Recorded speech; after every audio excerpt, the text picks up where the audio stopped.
Do you want to know how you can log into your Fidelity Mutual Funds account? If yes, then this video is for you.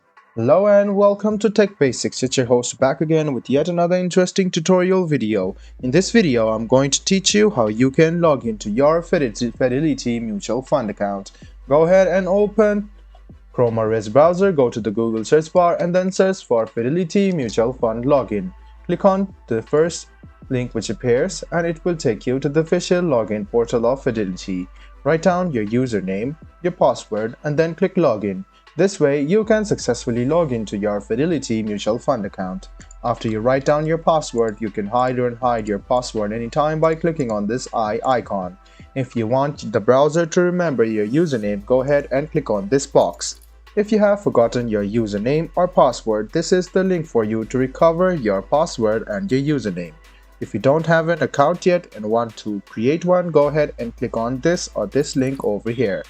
I hope this video about how you can log into your Fidelity Mutual Fund account was helpful for you. If you still have any kind of confusion, please do mention us on the comment section down below.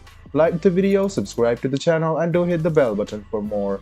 Hope to see you in the next video as well. Until then, goodbye, take care and make sure you enjoy.